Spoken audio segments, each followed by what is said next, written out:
The website is now live and may be accessed at 5powerdefensearrangements.org. I'm sure many will find the website to be a useful resource. Okay, so now moving on to the press conference, we invite the representatives, ministers from the FPDA member nations for the joint press conference.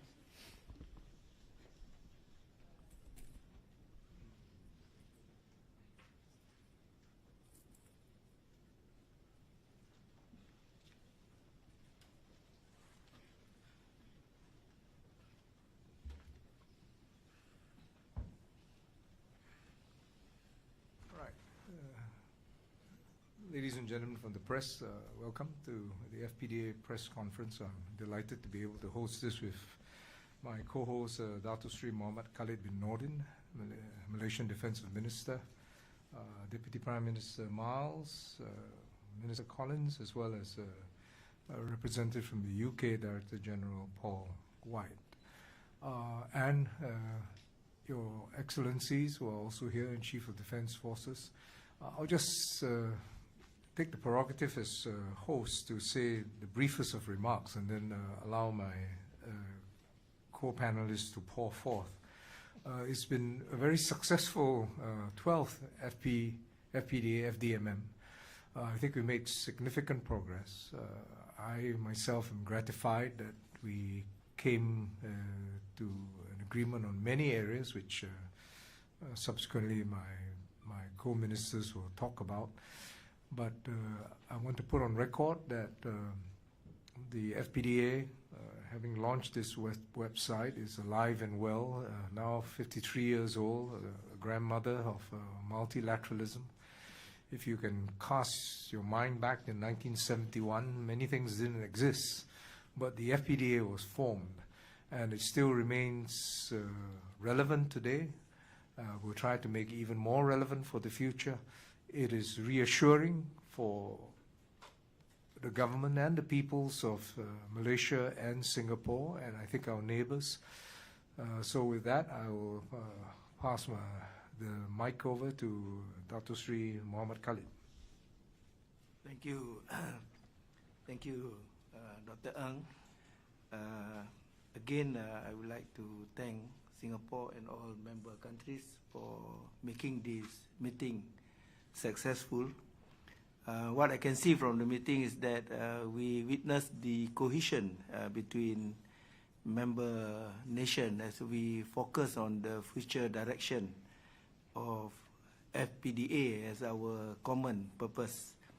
The views, deliberation and opinion provided during the meeting were all very valuable, reflecting our aspiration to make FPDA relevant and resilient to the shifting geopolitical landscape.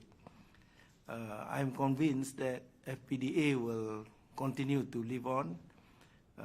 All of us are committed to work closely to address challenges through the continuous building of capacity, concerted responses, and efficient civilian-military rapport. In conclusion, I would like to say that and reaffirm Malaysia's commitment to FPDA and look forward to having the next FDMM meeting in Kuala Lumpur in 3 years' time. Thank you. Deputy Prime Minister Miles. Well, thank you, and can I begin by thanking Minister Ng and Minister Khalid for co-hosting today's meeting. It has been a very successful FPDA Defence Ministers meeting. In 2024, the world obviously looks very different to what it did in 1971. But what we have in this grouping of 5 countries is a high degree of trust, a high degree of friendship, a high degree of strategic alignment, and a deep desire to continue to work together. And the fact that we are in the construct of the FPDA feels as relevant today going forward as it ever has. And that is reflected in the discussions that we had today, which were centred on making sure that we build increasing ambition into the agenda of the FPDA. And you can see that in terms of the exercises that are being planned, exercises that are more complex, more broad, more deep. And we are really excited about that. This is a profoundly important minilateral for Australia. And I think if you were to ask all of the nations that are here, our national interests are all about contributing to the collective security of our region in a world which has a lot going on. And in doing that, clearly the cornerstone of collective security in this part of the world is ASEAN's centrality. We all absolutely see that. But minilaterals can play their part, and this one certainly does, having been around for 53 years. And so as we work together, as we expand the scope of our exercises, we feel very much that in furthering our own national interests, what we are doing is making a really important contribution to the collective security of this region, and that remains at the centre of the mission of the FPDA. Mr. Collins. Well, thank you. It's a great pleasure to represent New Zealand at this 12th Five Power Defence Arrangements Defence Ministers meeting. I believe that this is a very important part of our arrangements in the Indo-Pacific region, and as has been noted, the geopolitical situation in the world is not becoming less tense, but in fact more tense, and that it is important that wherever operable, particularly those of us who are smaller powers, that we are actually able to work interoperably with our ally and friends.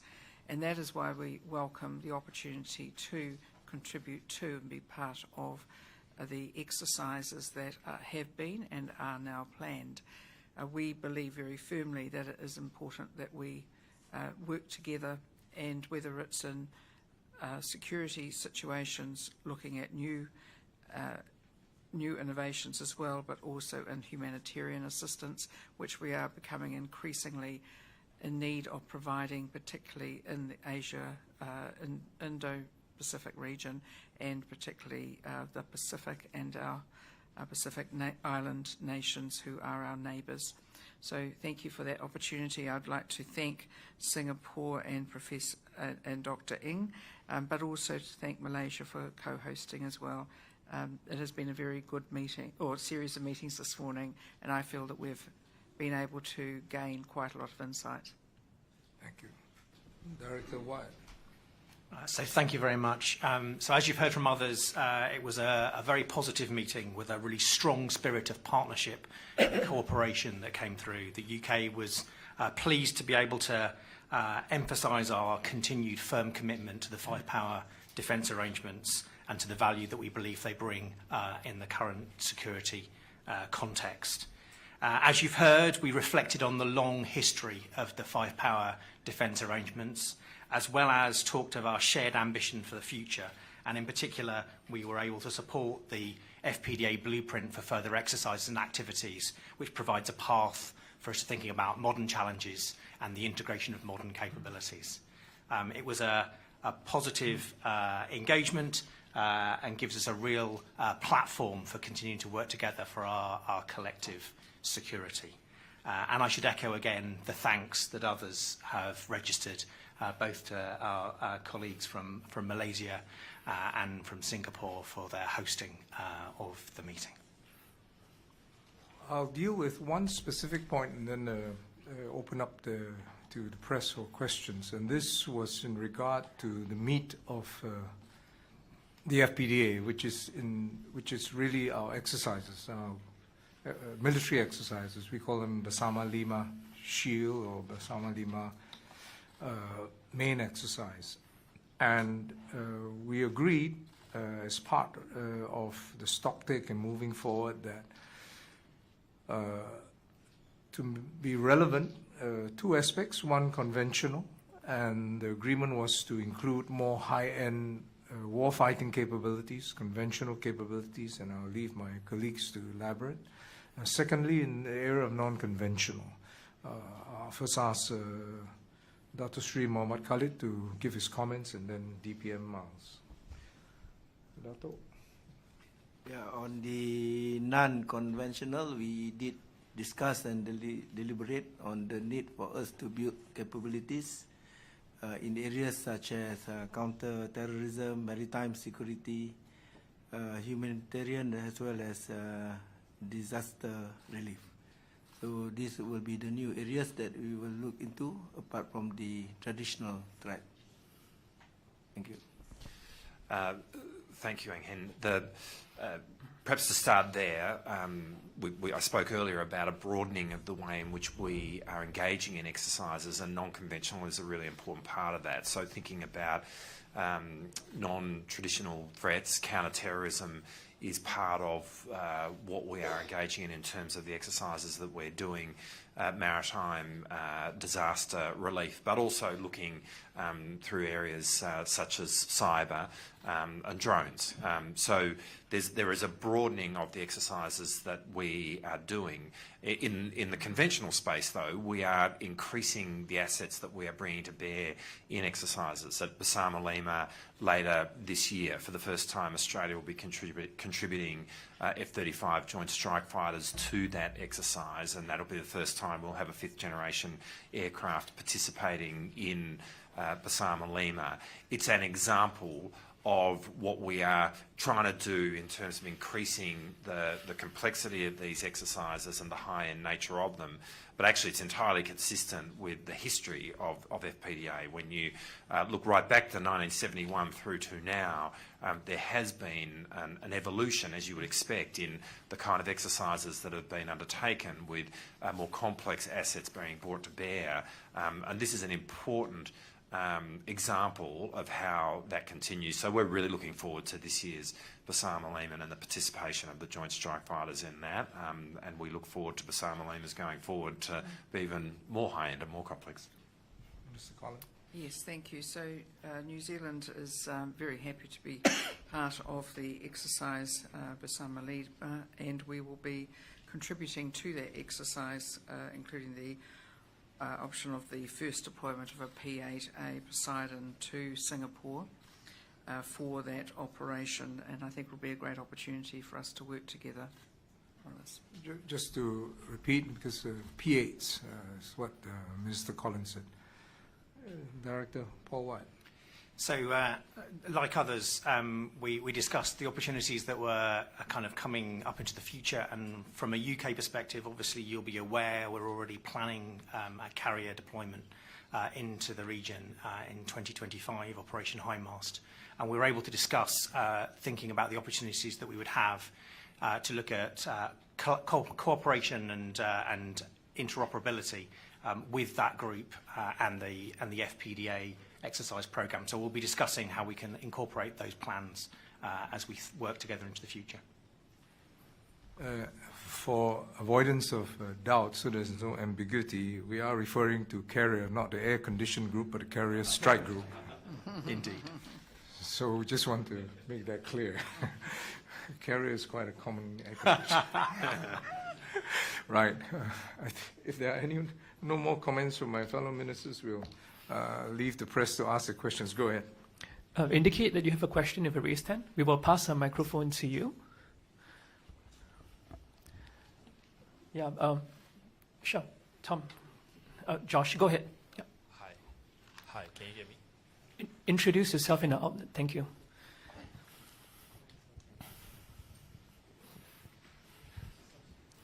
Thank you. Hi, this is Josh from Bloomberg News. Just have a question about Trump. So wondering, like, having a convict in the White House, will it undermine U.S. authority abroad, especially when its partners are trying to shore up its defenses? Thank you. Who do you want that question directed to? Ideally, everyone. Is that possible? Great. Everyone. Thank you. Thank you deeply for that question. my answer to your question is going to be very unsurprising. I tend to say as little as I can. Look, these are processes that play out in the United States, and I'm not going to speculate about them or indeed what happens in the US in November. It really is a matter for the American people.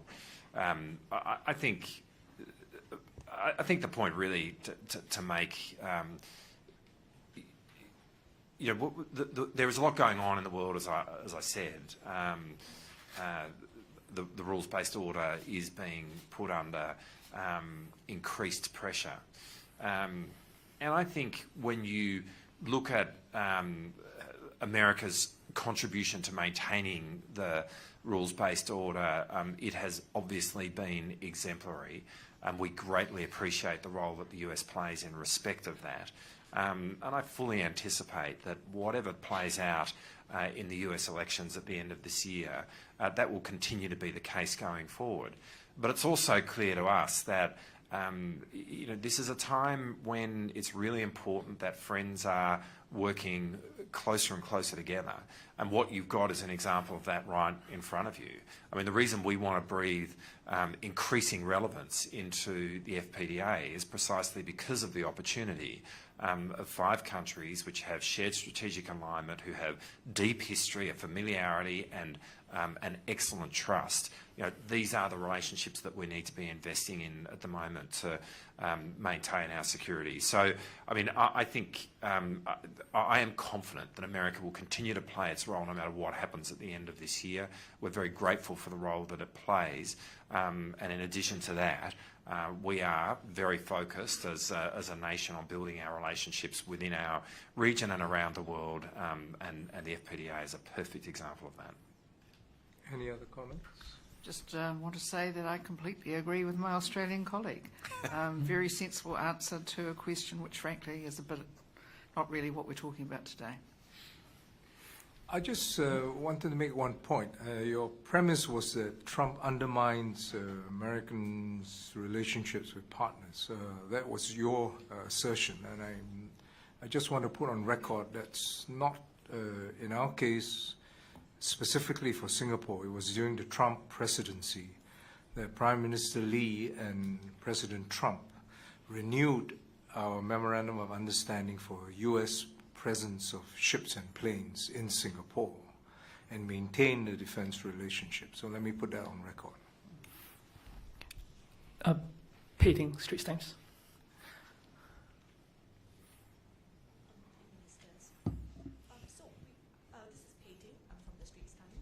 A bit louder. This is Peiting from the Straits Times. Okay, so I wanted to understand, what sort of threats are very much alive today that the FPDA really would serve to, guard against. And secondly, because there is now a focus on counterterrorism, could you also help us understand what sort of events are we responding to? Are there any recent events that triggered the need to look more into counterterrorism? Dr. Sri, Khalid? Very lucky to be there. I know, it's a privileged position. Well, I think threats on counterterrorism, whatever it is, we can see that like what is happening elsewhere, especially in the Middle East, we have a new phenomena in the sense that threats may not come from conventional forces. Although we may not be able to come up with the correct solution, but it does not mean that we should not start somewhere. So maybe through this arrangement, FPDA, we can start to discuss and see how every country try to address these challenges and issues, and maybe we can share through that. And it will take years, of course, like what we have derived and achieved today. So it will also take many years for us at the end of the day to become effective in countering this kind of threats. So, that's my my view on this matter. We need to start somewhere. Yeah. I think the point I'd want to make in response to that question is that what's really unique about this gathering is the enduring nature of it, the age of it. And so, sure, in 1971, the FPDA was established in response to a series of events.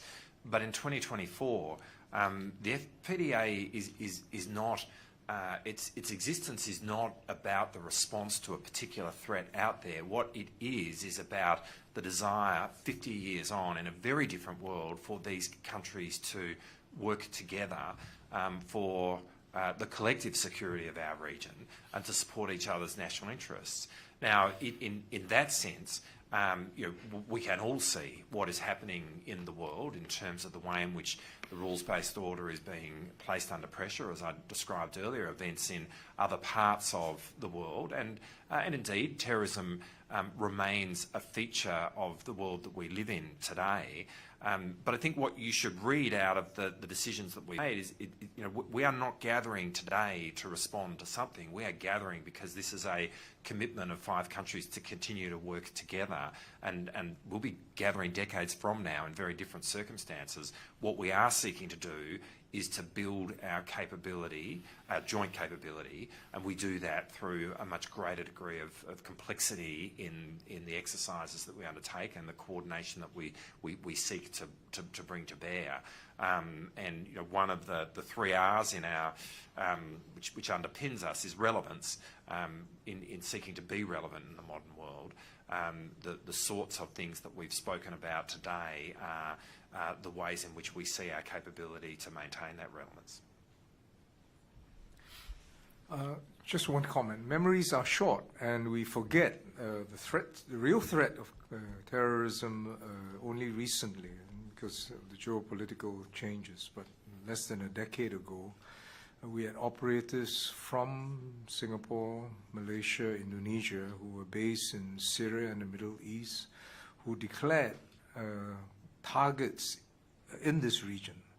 And I want to put on record our thanks to UK, to Australia and New Zealand intelligence that helped us monitor those terrorist elements and in some instances mitigated. Without their help, I'm quite certain that we will have real physical disasters in our region. So it's not as if it's a new collaboration. It wasn't done under FPDA, but when Dr. Sri Muhammad Khalid talks about that, and all of us are on the same page that the threat of terrorism remains real and present. We take 2 to 3 more questions. Yeah, Aslan, go ahead. Hi, Aslan here from CNE. So my question is a follow-up from my colleague. I want to know more about, from your discussions, what are the future challenges or future threats that are being anticipated, and is there a possibility that in the future that these arrangement involves other nations as well, in which they may have more expertise in a particular area? So I just want to know a bit more about the future plans, more specific future plans and the future threats that are anticipated. Sorry, before I direct the question, it's a bit confusing. You were talking about threats and then talking about more members. Yeah, so, my question is, what are the future threats that are being anticipated based on your discussions? And is there a possibility in the future that other members, other nations join in for exercises in which they may have expertise in dealing with a particular threat? Richard, future threats, future members. Just one second. We did not go really into real detail, but on the surface, so that the working group can take this up and present to us in the meeting at the other levels. You're referring to future members? No, it depends on capacity building. If there is a need for us to collaborate, I don't think we will hinder or stop to invite only for exercises or sharing of knowledge, that kind of thing. But the FPDA remain the 5 members. Yeah. So perhaps to start where Khalid finished, I mean, the FPDA is that it will continue to be the 5 members. But the way in which we go about our work is to contribute to a sense of reassurance, another of the R's which underpins what we do, reassurance for the region about what we're about. And so there is a high degree of transparency around the exercises that we do and an invitation for others in the region to observe those. Because we are trying to create reassurance in the exercises that we undertake. But to go to then the first part of the question in relation to threats, I'll probably recast it a little bit in the light of what I've been saying. The maintenance of the rules-based order is what is the shared interest of all the countries that are here. The maintenance of the rules-based order has been placed under pressure, and we seek to be able, through our work, to contribute to the maintenance of the global rules-based order going forward. Ideas around how freedom of navigation, UN Convention on the Law of the Sea, all of those aspects of the global rules-based order are profoundly important for all of us. And in doing that, what we then contribute to is the collective security of this region. And I think what you can see here is a genuine belief that through the existence of the FPDA, through the significance of the five of us sitting before you now, through the exercises that we do, what we are contributing to is a sense of the collective security of the region beyond the five countries which are in front of you now. And that's really what we're seeking to try and achieve. To answer your question specifically, the expansion of the FPDA was not an item of the agenda. And that's obvious reason, because the FPDA was constructed in a special agreement between five governments, and we don't have the remit to consider expanding it. However, over the past, I think, decade, we have invited observers, Indonesia being one of them, to observe our exercises, including the defense attaches of other ASEAN countries. Tom Reuters, Keyang Zapa. We take our questions together. Hi, Tom Westbrook from Reuters. I'd just like to ask, has China expressed any concerns about increased five-power exercises in the region, particularly in the South China Sea? Not to me. I'm not sure about the rest. Not to Singapore, I mean. No. Oh, have China expressed any? No, I wouldn't expect them to. No, and I suppose the only point to make there, so not to us, and I think that's the answer across the table. I mean, obviously this is not about China in the sense that the FPDA has been around for 53 years. What defines the FPDA are the five countries that you've got in front of you, and it really is about our desire to work closely together. I think the observation I might make is we perhaps introduced an additional R in our conversations today, which was to reminisce. And we reflected on the fact that, if we think about the history of FPDA exercises, that goes back to, in the 90s when we had maybe 200 aircraft kind of flying and much larger scale exercises. So we're going to continue to adapt, to modernise and to introduce new capabilities. But this is a message of continuity, not a message of expansion. We heard quite a bit about the commitment to traditional threats and in terms of committing F-35. Sorry, where are you from? Sorry, Keyang from Zabao. Okay. We heard quite a bit just now on the conventional threats, the response to it, in terms of committing F-35 P-8s and carrier strike groups to exercises. Can we have a bit more on the non-conventional threats in terms of drugs, counter-terrorism, cybersecurity, climate change, thereabouts? What are the member states going to commit in terms of joint exercise in the future? We have left that to the staff levels in terms of the construct of exercises. Now, there is one particular feature about the FPDA which is unique. It has a standing HQ, HQ IADS, and you can direct questions to him subsequently. It stood up. It plans and coordinates exercises. It's in Butterworth in Malaysia. It's got 40-odd staff. So when the ministers give direction, it means that we would like to plan along those lines. As to specifically what the scenarios are, it's really much staff work based on assessment of threats. But there is one particular element. There will be introduction of non-conventional, would include drones and unmanned aircraft within our exercises. We take one last question. Kimberly, SNP.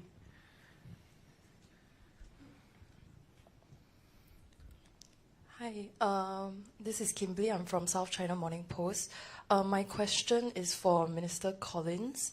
So I was just wondering if the New Zealand government is anywhere closer to making its decision on joining the AUKUS Pillar 2, and what are some of the factors it's weighing at the moment?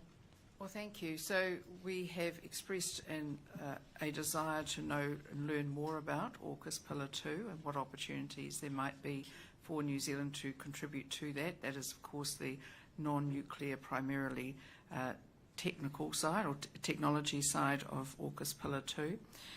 We believe that AUKUS is actually a good addition to regional security, but we certainly could not be part of AUKUS Pillar 1. It's not simply within our remit nor our law. But we haven't made any decisions on whether or not we would join that. We've had no actual invitation to join it, but it is something that we are certainly looking at. Those are decisions that are made by our Cabinet in the fullness of time and with full information. We'd always have to look to our national interests. Obviously, it's very difficult to have any security unless you actually, or any financial security without actual security as well. So we'll wait and see.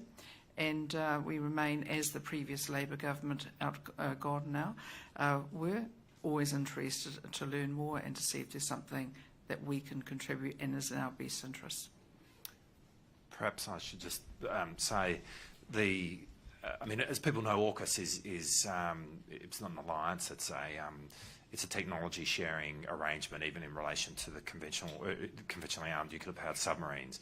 But Pillar 2 is about Australia, the UK, the US working more closely together on advanced technologies.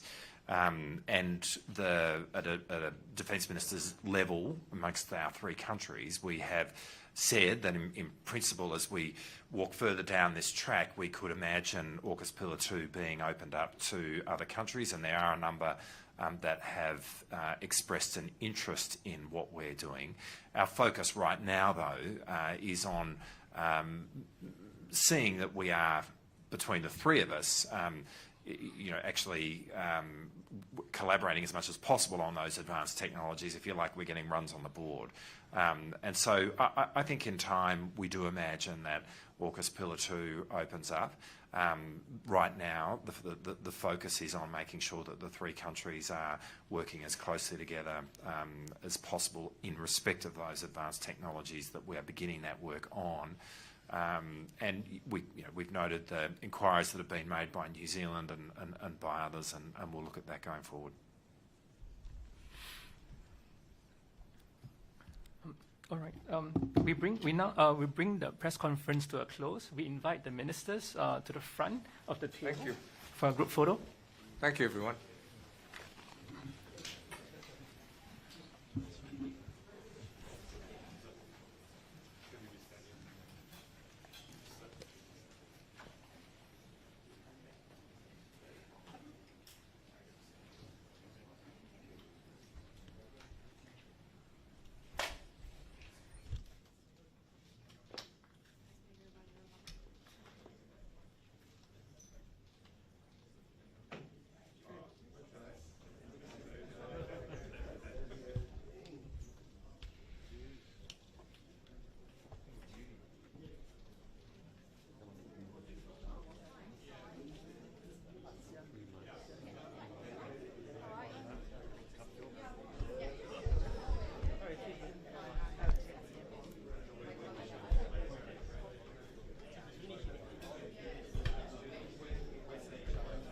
Members of the media to remain seated. Thank you.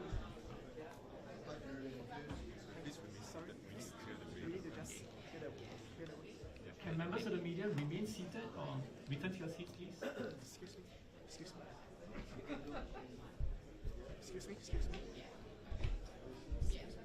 No worries. Let me. I'll just piggyback. Yes. Hello. Nice to meet you. How are you? No worries. That was really cool. I've really been there. I don't know what the practicalities of getting you to do that in front of the cameras, but it did occur to me that would be a really good presentation. Thanks, sir. Yeah, that's it. Yeah, thanks. It's good to see you again. We met in 2017 Yeah. in AMAP. Yeah, that's right. Yeah. Okay. Copies for every day.